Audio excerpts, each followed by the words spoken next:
Despite what we just went over, wouldn't you say this contradicts your account of the incident? I'm not sure what you mean. Did I say something odd? No, Yagami-san is currently the odd one here. Oh, shoot. Yeah, that wasn't what I had in mind at all. If you'll allow me to rephrase.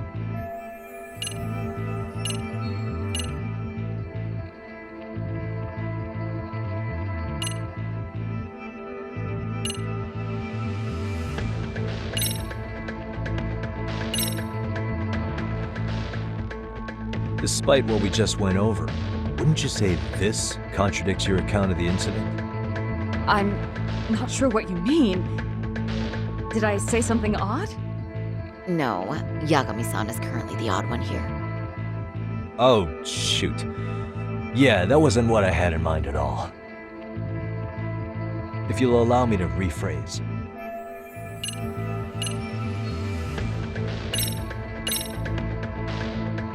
This is a Horace transit card.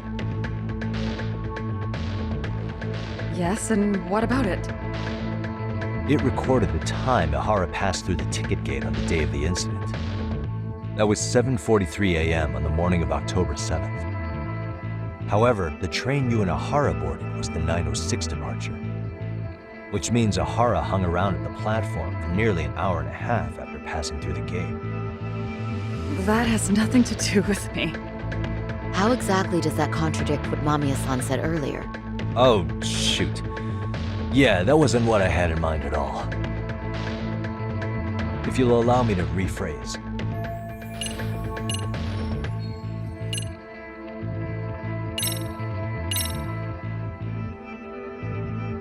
Despite what we just went over, wouldn't you say this contradicts your account of the incident? I'm not sure what you mean. Did I say something odd? No, Yagami-san is currently the odd one here. Oh, shoot. Yeah, that wasn't what I had in mind at all. If you'll allow me to rephrase.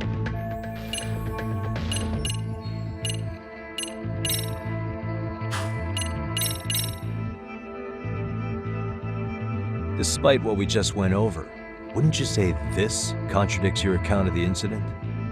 I'm not sure what you mean. Did I say something odd? No, Yagami-san is currently the odd one here. Oh, shoot. Yeah, that wasn't what I had in mind at all. If you'll allow me to rephrase.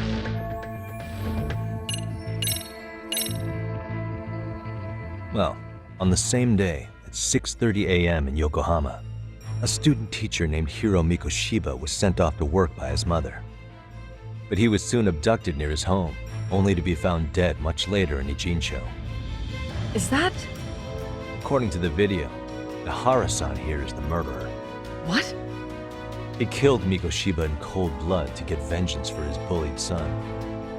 His kid was about to graduate high school, but instead he took his own life. So Ihara took it upon himself to punish his son's tormentor. That's awful. But now we come back to the issue here. If this footage is authentic, then Ihara-san couldn't have been your assailant. The victim's estimated time of death and Ihara-san's time of arrival in Tokyo simply don't allow for it. It's just not possible for someone to make that commute. But there's the flip side. If Ihara-san was in fact your assailant, it would mean this murder footage is a fabrication. I don't know what you expect me to say after all this. Right? Now you know how we're feeling. That's why we came to see if you had any leads for us. So that's what this is about. After hearing your story, I have no doubt you endured a lot that day. Which would obviously mean that murder video is faked. Then, who shared that video? And why? Wish I knew. Based on the quality, something this convincing would need quite a budget. Whether it's CG on top of real murder footage or just a rock-solid AI creation, no way it was cheap. So why go through all this effort to fake a murder? Who would benefit from it? But I have to say, I feel much closer to piecing this puzzle together with your help today. Thank you very much for your time. Yes, and rest assured, this will be the last time you see us. Our apologies for the unexpected visit. And for dredging up unpleasant memories. It's fine. So long as this is really the end of it all.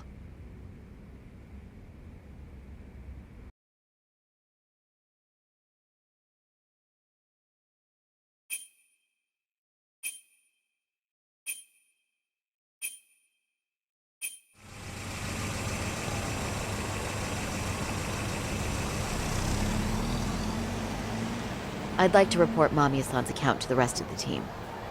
Can I count on you to be there? Sure. Let me give Kaito-san a heads up.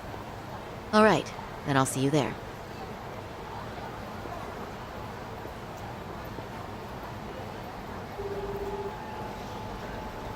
Yo, it's me. Hey, I just got back to Kamurocho. Everything good? Any news? All good here, man. What's with you? You worried Arcade got to me or something? I mean, they did run their mouths about stabbing us in the back. But if you're good, I'm good. Anyway, I'm heading to Genda so Sari-san and I can go over what we learned from Mamiya. You're the boss. As for me, I'm calling it a day. You do that.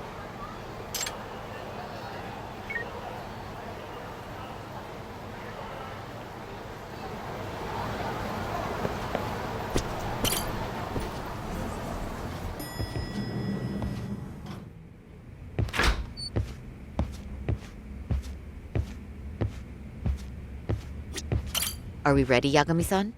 Let's start with our visit to Mamiya-san, if that sounds reasonable to you. Yeah, let's start there. So, the victim's story is completely in line with her court testimony, huh? That's correct. There wasn't anything new to pick up. Unfortunately. In which case, should we look into the murder video instead? Like, figure out how they made it? Let's not get ahead of ourselves here. Whether that tape's fake or real, someone had to put it online, right? Do we have any theories on who that might be? Well, the footage showed enough of the surroundings to make the crime scene clear. As somebody who's been there, I can confirm that the blood splotches match what you see in the footage. Which means...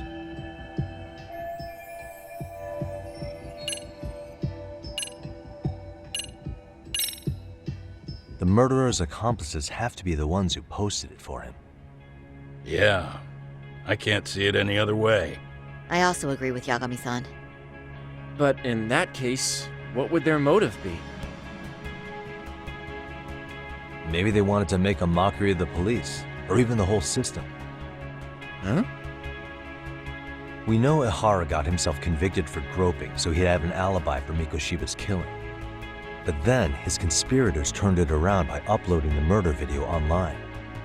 Almost as if to say, look how he got away with it. I see. Yeah, that does make it sound like he's taunting them. That's well and good, but I'd like to shift gears. Let's talk about the actual fabrication of the video. How does one go about that? Well, for example, the true culprit would be taped murdering Mikoshiba. Then Ihara's face would be copied and blended onto the killers. That's how they'd approach it in a Hollywood movie. But then, wouldn't you be able to see traces of it being faked? Tsukumo-san reported that he's found nothing of the sort in his analysis. We've been down this road before.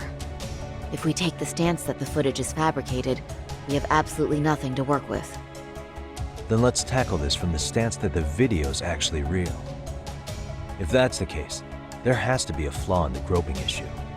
I think we've collected enough evidence to find it too. Before meeting with Yui Mamiya, didn't you mention the possibility of Ihara using a stand-in? Perhaps the real Ihara murdered Mikoshiba in Ijincho, then swapped places with the imposter so he could be detained.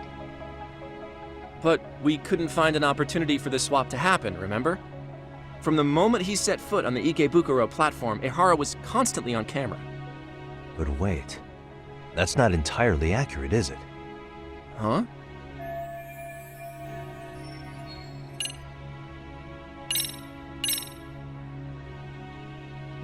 Take a look at this. I'm not sure why you're showing us this. There's not a moment when Ahara's off camera. Sad as it may be, such a major transit hub is bound to have tons of surveillance nowadays. Yeah. You nailed the exact point I wanted to make here. Which was...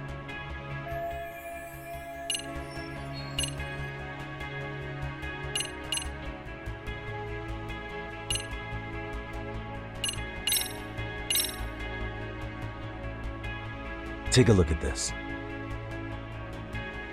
I'm not sure why you're showing us this. There's not a moment when Ahara's off camera. Sad as it may be, such a major transit hub is bound to have tons of surveillance nowadays. Yeah. You nailed the exact point I wanted to make here. Which was...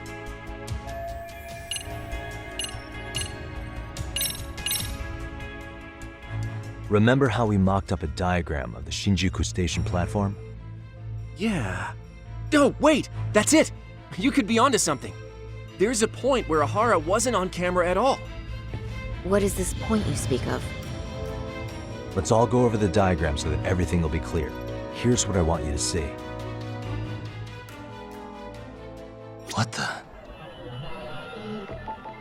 Hey. It's very brief, but there's a moment where Ihara and Mamiya-san can't be seen by the security cameras. The dotted lines on the arrow represent the camera's blind spot.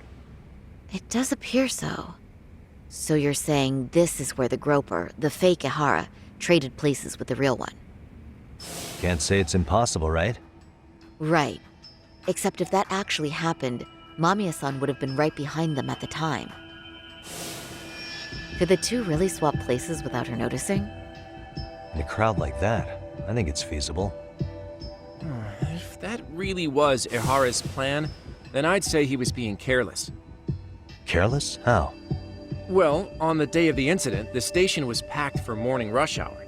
That means there was no solid guarantee the assailant could make the switch. He could have been nailed by any random passerby before reaching the blind spot. Good point. Not only that, if Mamiya-san had called for help while the train was still moving, then the first Ihara would have been caught before even reaching the platform. Oh, I mean, yeah! Called it. Think about it, Yagami-san. Why would Ihara's accomplices meticulously plan out every last detail of this alibi, only to leave such a crucial component to chance, as Hoshino-kun pointed out? Oh, just doing my job. True. Good work, Hoshino-kun. In fact, I think that may back up my own take on it. Yeah? What if everything, including the appearance of leaving the plan to chance, was part of the plan? Can you expound on that? I'm saying I agree that such an airtight alibi wouldn't have allowed for contingencies. And that takes the question to another level. Just how far did they line up the pieces in advance to make the swap work? Are you saying there's more to it than we discussed? What did we miss?